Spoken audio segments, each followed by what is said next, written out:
Hello student, welcome to this lecture. In this lecture we are going to discuss some illustrations based on power. Last illustration में हम लोगों ने देखा था work पर base करके देखा था. आज हम लोग पावर पर बेस करके देखेंगे. ठीक है, तो चलिए देखते हैं पावर पर बेस करके पहला illustration क्या रहेगा. ये बोलता है a car of mass 2000 kg. तो चलिए क्या क्या दे दिया, पहला तो मास दे दिया है. Mass of the car 2000 kg. ये आपको दे रहा है 2000 kg. पहला चीज ये दिया है. Is lifted up a distance of 3 meter by a crane in 1 minute. तो कितना हाइट तक लिफ्ट कर रहा है? ये लिफ्ट कर रहा है 30 मीटर. दो क्रेन है, एक क्रेन को टाइम लगा 1 मिनट. ठीक है, तो इस क्रेन का नाम रख देते TA. ओके, और दूसरा क्रेन जो है बता रहा है 2 मिनट. तो जहां पे ये मिनट दे रहा है तो उसको आप सेकंड में भी बदल दीजिए, क्योंकि हमको पता है कि सेकंड ही काम आता है, क्योंकि SI सिस्टम में बदलना पड़ेगा हम लोग को. ठीक है, 60 सेकंड और इसका आ जाएगा हमारे पास 120 सेकंड. चलिए ये तो हो गया. अब आपके पास यहां पर बता रहा है कि पहला क्वेश्चन में ये बता रहा है do the crane consume same और डिफरेंट अमाउंट ऑफ फ्यूल. तो देखिए कितना फ्यूल कंज्यूम करेगा वो डिपेंड करेगा कौन कितना ज्यादा वर्क कर रहा है. तो हम लोग दोनों का वर्क निकालते हैं. तो अगर पहले A के कारण वर्क निकालने बोला जाए तो work done due to A. तो वर्क डन मतलब वेट उठाना है, उसको कितना हाइट तक उठाना है, हम लोग को 30 मीटर तक उठाना है. तो इसलिए हम लोग इसका जो वर्क निकालेंगे वो होगा वेट, ये हो जाएगा फोर्स इनटू हाइट. तो वेट कितना लेंगे हम लोग 2000 इनटू जी का वैल्यू को मैं सेक ऑफ कन्वीनियंस 10 लूंगा. आप 9.8 ले सकते हैं डिपेंडिंग अपॉन. अगर अब आपको बताया नहीं जा रहा है तो आप 9.8 ही लेंगे, लेकिन मैं यहां पर कैलकुलेशन को सिंपलेस्ट फॉर्म में लाने के लिए ऐसा कर रहा हूं. तो this will become how much 2 into 3, that will become 6. तो ये हो जाएगा 6 into 10 to the power 5 joule. ये पहले ने जो वर्क किया है. दूसरे के लिए निकालते हम लोग. दूसरा जो है WB, वो भी तो उसी वेट के कार को उठा रहा है, उतना ही हाइट तक उठा रहा है. तो बिना कैलकुलेशन के आप सीधा सीधा लिख सकते हो कि इसको भी इतना ही वर्क करना पड़ेगा 10 टू द पावर 5 जूल. मतलब दोनों ने ही सेम अमाउंट ऑफ वर्क किया. और जब दोनों ने ही सेम अमाउंट ऑफ वर्क किया तो सीधी सी बात है दोनों का जो फ्यूल कंजम्पशन होगा सेम होगा. तो इसलिए क्या लिखेंगे, fuel consumption will be same. fuel consumption will be same. दोनों के लिए फ्यूल कंजम्पशन क्या होगा, सेम होगा, क्योंकि दोनों सेम वर्क कर रहे हैं. लेकिन दोनों का पावर पर अब बात करते हैं. तो देखिए पहले वाले का पावर निकालते हैं. तो पहले वाले का power is equal to work done by time. तो A के कारण वर्क डन और A के कारण लिया गया टाइम. तो obviously this will become how much 6 into 10 to the power 5 by time कितना 1 minute. 1 minute is equal to 60 second. तो जिसके कारण ये जो वैल्यू आ जाएगा वो आ जाएगा 6 इंटू 10 टू द पावर 4, जिससे आप चाहो तो लिख सकते हो 60 into 10 to the power, sorry 6 cut जाएगा यहां से. ओके, यहां पे गलत हो गया. ये हो गया हमारे पास 1 इंटू 10 टू द पावर 4, जिसे आप चाहो तो लिख सकते हो 10 इंटू 10 टू द पावर 3, जिसका वैल्यू आ जाएगा यहां से 10 टू द पावर 3 का मतलब होता किलो वॉट. तो A का जो पावर होगा वो होगा 10 किलो वॉट. ठीक है, तो ये आपको यहां से एक चीज दिख गया, ये मिला आपको A के लिए. ठीक, A का आ गया. अब चलिए हम लोग B का वर्क पावर निकालते हैं. तो B का पावर निकालते हैं तो दैट इज PB. ठीक है, तो PB इज इक्वल टू अपने पास वही रहेगा WB बाई TB. तो जिसका वैल्यू आ जाएगा अगेन, वर्क तो उतना ही किया लेकिन टाइम अलग लगा. इसमें लगा 120 सेकेंड.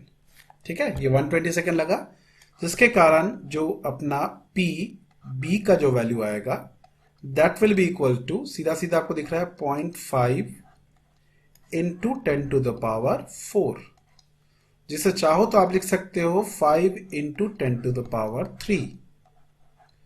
एंड फॉर दिस अपने पास सीधा सीधा आप लिख पाओगे P B is equal to 5 kilowatt. तो अपना जो वर्क निकला वो कितना निकला, 5 किलोवाट निकला। तो ये दिख रहा है आपको यहां से। तो इस तरीके से हम लोग का दोनों का पावर भी आपको निकल गया। चलिए अब नेक्स्ट इलस्ट्रेशन में बात करते हैं हम लोग। इस वाले इलस्ट्रेशन में देखेंगे क्या बोल रहा है। An electric motor is use to lift an elevator and its load to height of 20 meter. देखिए एक इलेक्ट्रिक मोटर है जो एलिवेटर मतलब लिफ्ट जिसको कहते हैं हम लोग, उसको 20 मीटर हाइट तक चढ़ाना है। Time taken for the job is 20 second and the efficiency of the motor is 75%। ठीक, अब आपको बोलता है what is the rate at which work is done. यहां पर यह बात का ध्यान रखना, ये क्या बता रहा है। तो पहले लिख लेते क्या क्या चीज दी हुआ। तो आपको मास दे दिया है, मास आपको बता रहा है 1500 केजी, 1500 केजी। ओके, हाइट कितना बता रहा है, हाइट बता रहा है 20 मीटर। तीसरा आपको बता रहा है क्या, टाइम दे दिया है, कितना टाइम में लिफ्ट काम कर रहा है, 20 सेकेंड। आपको क्या निकालना, पहला क्वेश्चन। अच्छा यहां पर एक और चीज है, एफिशिएंसी दे दिया है। एफिशिएंसी, एफिशिएंसी कितना दे दिया है, 75%। आपको एफिशिएंसी के बारे में बता चुका हूं लास्ट लेक्चर में। अब यहां पर बोलता है what is the rate at which work is done. Work जो है वो किस रेट से हुआ है मतलब ये आउटपुट है। आपको W या रेट बोल रहा मतलब आपको पावर निकालना, रेट मतलब टाइम के साथ। तो this is your output power. और दूसरा क्वेश्चन पूछता what is the rate at which energy supplied, मतलब आपको P इनपुट निकालना है।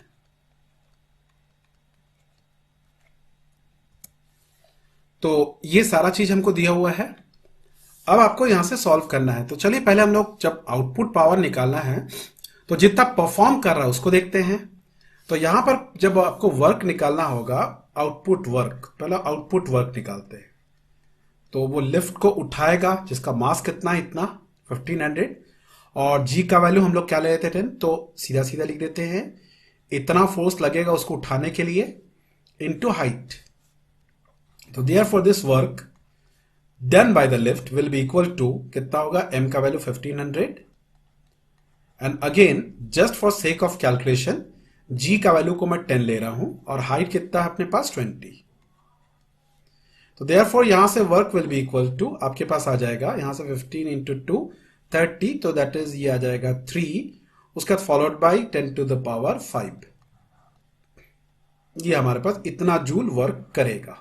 कौन करेगा, लिफ्ट करेगा हमारा, मतलब मोटर करेगा लिफ्ट को चढ़ाना, मतलब ये आउटपुट वर्क है। तो यहां से आप आउटपुट पावर भी निकाल सकते हैं। तो P आउट, तो पावर इज इक्वल टू क्या हो जाएगा, work done by time. Time कितना दे दिया, 20 सेकेंड, जिसके कारण ये आ जाएगा 1.5 इंटू 10⁴, या आप लिख सकते हो यहां पर इस चीज को कि 1.5 की जगह 15 कर दो, इसको 15 कर दो, 15 इंटू 10⁻3, जिसके कारण ये जो आउटपुट पावर आएगा P आउट, इसका वैल्यू आ जाएगा 15 किलोवाट, 15 किलोवाट। तो ये आपको मिल गया यहां से। तो जब ये मिल गया तो ये हमारा आउटपुट पावर निकल गया जो निकालना था आपको क्वेश्चन के अकॉर्डिंग। अब आपको दे दिया यहां पर एफिशिएंसी दे दिया है, ठीक है, एफिशिएंसी दे दिया था। एफिशिएंसी पर बात करते हैं। तो जिससे आपको क्या निकाला, एफिशिएंसी से आप निकालोगे इनपुट कितना हुआ है। तो इनपुट निकालेंगे हम लोग। तो अब देखते हैं एफिशिएंसी बेसिस पे। So we know that efficiency is equal to P out by P in. Okay, P in into 100 percentage में निकलता है, तो आपको यहां से पी इन निकालना है। पी इन मतलब input power will be equal to P out by efficiency, okay, into 100 कर दीजिए। तो पी आउट कितना है, 15 किलोवाट है, बाय एफिशिएंसी कितना है, 75 है, इंटू 100 कर दीजिए।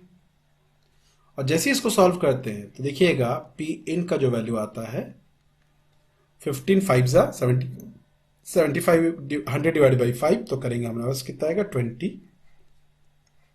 So this is your input, मतलब इतना एनर्जी पर यूनिट टाइम यहां पर सप्लाई करना पड़ रहा है, तब जाके आपको आउटपुट में रिजल्ट मिल रहा है अपने को। ठीक है, तो चलिए इतना हमको निकाला था इस इलस्ट्रेशन में। नेक्स्ट इलस्ट्रेशन पर फोकस करते हैं हम लोग। इस वाले इलस्ट्रेशन में देखेंगे क्या बता रहा आपको। ये बता रहा lift is design to carry a load of 4000 kg through 10 floors of a building averaging 6 metre per floor in 10 second. Calculate horsepower of the lift. देखिए क्या हो रहा है यहां पर, यह बता रहा है यहां पर एक लिफ्ट है, इस लिफ्ट को उठाना है आपको, ठीक है, और जिसमें लिफ्ट का मास आपको दे दिया है, मास आपको दे दिया है, कितना दे दिया हम लोग को, मास दे दिया है 4000 kg। 10 फ्लोर है और एक एक फ्लोर जो है 6 मीटर का है, तो हाइट कितना हो जाएगा, हाइट हो जाएगा हमारे पास 6 इंटू 10 दैट इज 60 मीटर। ये तो पहला हो गया, हाइट अपने को मिल गया। अब साथ में एक और चीज बता रहा है अपने को कि यहां से बोलता है टोटल डिस्टेंस कवर जो होता है वो 10 सेकेंड में कवर करता है। टाइम आपको दे दे रहा है 10 सेकेंड। तो आपको बोलता है कि इसका पावर निकालने बोला है, तो पावर निकालना मतलब वर्क निकालना पड़ेगा। तो work is equal to again M G, इतना फोर्स लगेगा उठाने में, into height. So therefore this work will be equal to M G. M G मतलब कितना लिखेंगे हम लोग यहां से, एम का वैल्यू 4000, जी का वैल्यू अगेन 10 ले रहा हूं सेक ऑफ कन्वीनियंस, कैलकुलेशन को इजी करने के लिए, और हाइट कितना है 60। तो यहां से हो जाएगा 6 4 जा 24, उसके बाद 1 2 3 4 5 मतलब 10 टू द पावर 5 इतना जूल। अब आपको पावर निकालना है, तो power is equal to work done by time. तो देयरफॉर यहां से आ जाएगा power is equal to work done मतलब 24 into 10 to the power 5 by time की जगह पर आप लिख दोगे 10 सेकेंड बता रहा है, तो जिससे हमारे पास आ जाएगा power will be equal to, ये आ जाएगा हमारे पास 24 इंटू 10 टू द पावर 4 या 240 इंटू 10 टू द पावर 3, जिसके कारण आप पावर इज इक्वल टू ले सकते हो 240 किलो वॉट। इतना पावर का कंजम्पशन होगा। ठीक है, तो ये निकलेगा हमारा पावर कंजम्पशन। इसमें लेकिन आगे हम लोग को एक और चीज भी देखना है, हम लोग को बोला इसको हॉर्स पावर में निकालने बोला है। ठीक है, तो अच्छी बात है, हॉर्स पावर में निकालते हैं हम लोग।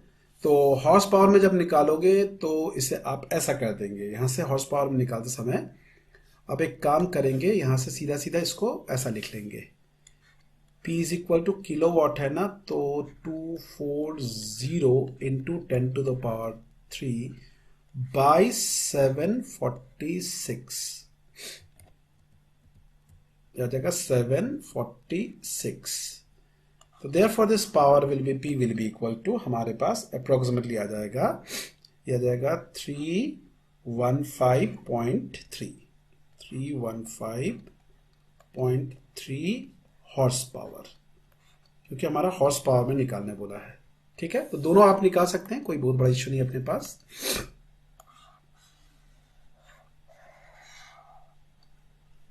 ठीक है, चलिए नेक्स्ट इलस्ट्रेशन को देखते हैं हम लोग। इस वाले इलस्ट्रेशन में देखेंगे आपको क्या बोल रहा है, water is pumped out of the well 10 metre deep by means of a pump rated at 10 kilowatt. ठीक, तो देखिए क्या बता रहा आपको यहां पर रेटेड मतलब ये बता रहा कंज्यूम इतना करेगा, तो इनपुट पावर आपको दे दिया है 10 किलोवाट। ठीक, ये अपने पास हो गया। और कितना हाइट तक चढ़ाना पानी को चढ़ाना आपको 10 मीटर तक। बोलता है find the efficiency of the motor if 4200 kg is pumped out every minute. मतलब हमारा जो आउटपुट पावर को निकालना पड़ेगा। ठीक, जी का वैल्यू 10 लेने बोला है, तो आउटपुट पावर निकालने के लिए आपको क्या करना पड़ेगा, आउटपुट तो मास दे दिया है कितना 4200 kg एवरी मिनट बोलता है, टाइम कितना बता रहा है 60 सेकेंड, ये आपको दे दिया है। तो आप work done to lift the water निकालते हैं, तो work done will be equal to again mg, तो 4200 ये इतना इंटू जी का वैल्यू 10 इंटू हाइट का वैल्यू हो जाएगा 10, तो therefore this work done will be equal to अपने पास आ जाएगा 42 into 10 to the power 4 joule. अब आपको आउटपुट पावर मिलेगा, इतना काम हो रहा है, तो पी आउट, तो P out will be equal to 42 into 10 to the power 4 divided by time, तो टाइम कितना लेंगे हम लोग 60 सेकेंड पर मिनट बोला है, तो यहां से हो जाएगा P out is equal to 7, यहां से 6 कटेगा 7 इंटू 10 टू द पावर 3। ठीक है, इतना आ जाएगा अपने पास 7 इंटू 10 टू द पावर 3 आ जाएगा। ठीक है, अब इससे हमारे पास ये आ जाएगा therefore this will be equal to 7 kilowatt. मतलब आउटपुट पावर ये मिल रहा है और इनपुट हम कितना दे रहे हैं, देखो 10 किलोवाट। तो आपको एफिशिएंसी निकालना है, तो चलिए एफिशिएंसी निकालते हैं हम लोग। Efficiency is equal to P out by P in into 100 and that will be equal to 70%। मतलब जो इंजन है उसका एफिशिएंसी या जो पंप है उसका एफिशिएंसी कितना है 70% है। ठीक है, चलिए अब नेक्स्ट इलस्ट्रेशन पर हम लोग फोकस करते हैं। ये थोड़ा अलग टाइप का क्वेश्चन है। क्या बोलता है, a car of mass m starts from rest at t is equal to 0 and is driven on a straight horizontal road by the engine which exert a force F, constant force। ये बात को ध्यान रखना, ये constant force बता रहा है, नहीं, ये important चीज है, constant force। If friction is negligible, the car acquire kinetic energy E at time t and develops a power P. How P is related to T? तो देखिए क्या क्या चीज दे दिया, मास दे दिया आपके पास, मास इज इक्वल टू हम लोग लिखेंगे m, और आपको बता रहा है टाइम के लिए बात कर रहा है, टाइम दे दिया t टाइम में बता रहा है, तो t टाइम में कितना पावर डेवलप कर लिया बता रहा है, यहां से p t टाइम में पावर जो डेवलप कर रहा है that power is equal to आपके पास हो जाएगा, यहां से power is equal to p दे दिया है। बोलता p और t में क्या रिलेशन होगा। ठीक है, देख लेते हैं हम लोग। तो देखिएगा किसी भी इंस्टेंट में जब पावर की बात करते हैं तो power is equal to F into V लिखेंगे। Okay, therefore P is equal to, अगर एफ का वैल्यू लिखा देंगे तो F is equal to mass into acceleration into V. अब क्योंकि आपको बता दे रहा है यहां पर कि हमारे पास इसका फोर्स का वैल्यू कांस्टेंट है, तो ऑब्वियस सी बात है ए भी कांस्टेंट ही होगा, और अगर a कांस्टेंट होगा तो आपके पास पता है कि v इज इक्वल टू आप लिखते हो u प्लस ए टी लिखते हो।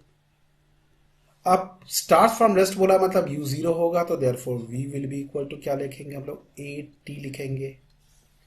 तो यहां से देखोगे p का जो वैल्यू होगा this p will be equal to m a, और v की जगह आप अगेन लिख दोगे ए टी, तो therefore p will be equal to m a square T.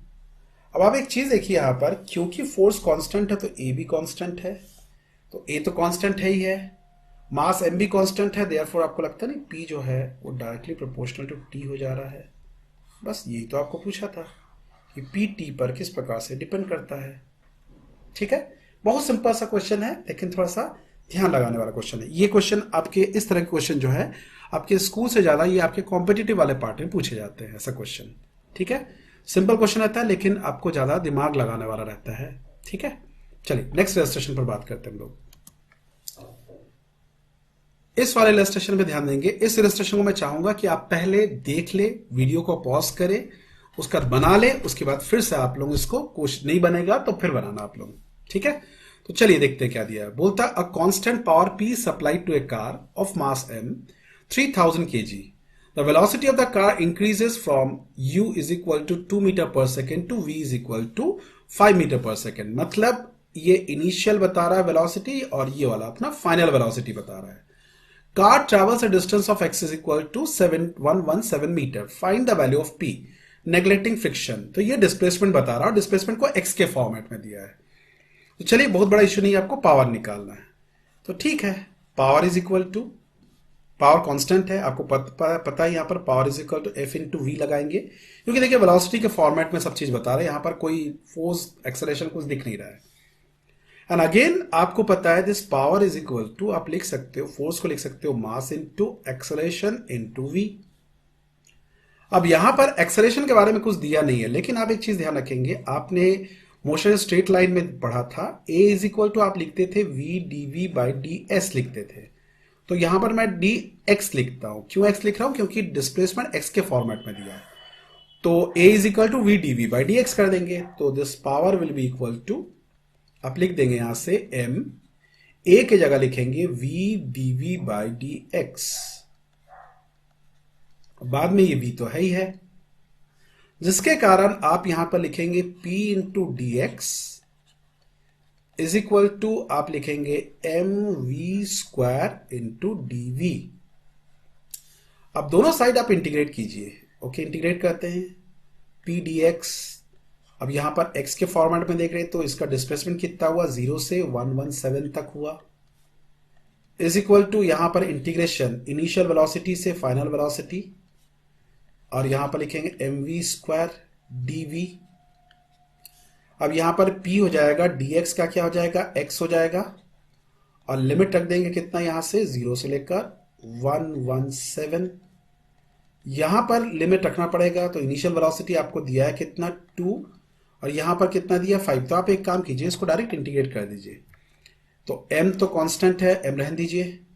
v square जो है इसका इंटीग्रेशन हो जाएगा v का पावर 3/3, और लिमिट इनिशियल वेलोसिटी से फाइनल वेलोसिटी। तो इनिशियल वेलोसिटी कितना है, इनिशियल वेलोसिटी 2 है, फाइनल वेलोसिटी कितना है 5 है। तो इसके कारण हमारा जो फर्दर आगे का जो चीज बनेगा वो कुछ ऐसा बनेगा, p x का लिमिट रख दोगे यहां पे 117 इज इक्वल टू m का वैल्यू आपको दिया है 3000 रख दीजिए, बाई 3 कर दीजिए, 3 को भी बाहर निकाल दीजिए, और v स्क्वायर v क्यूब, तो मतलब 5 का क्यूब माइनस 2 का क्यूब, जिसके कारण p इज इक्वल टू यहां से हो जाएगा 1000 बाई 117, और 5 का क्यूब मतलब 125 माइनस 8, ये हो गया, जिसके कारण जो p का वैल्यू आएगा वो आ जाएगा डायरेक्टली 1000 ही आएगा। So therefore the power will B 1 kilowatt. ये आपका आंसर आ गया जिसे आपको निकालना था। ठीक है, तो एक बहुत अच्छा वेरी इंपॉर्टेंट इलस्ट्रेशन, इसको ध्यान रखना, एक बहुत इंपॉर्टेंट इलस्ट्रेशन है। ये ऑलरेडी आपका जेईई मेंस लेवल का क्वेश्चन में कवर करता है, नीट के क्वेश्चन को भी कवर करता है ये। ठीक है, तो कुछ कैलकुलस को भी सीख लेंगे, और ध्यान रखेंगे कैलकुलस में कहीं पर भी डाउट होगा तो उसको एक बार जरूर देख लेंगे आप लोग। कैलकुलस में डाउट होने को ऐसा सिचुएशन में हो जाता है। ठीक है, ये वाला ध्यान रखेंगे ना, x का power n dx is equal to, ये वाला फॉर्मूला याद रखेंगे हमेशा। ये एक ही कैलकुलस का इंटीग्रेशन का एक ही फॉर्मूला बार बार यूज होता है। ठीक है, चलिए till then bye, take care.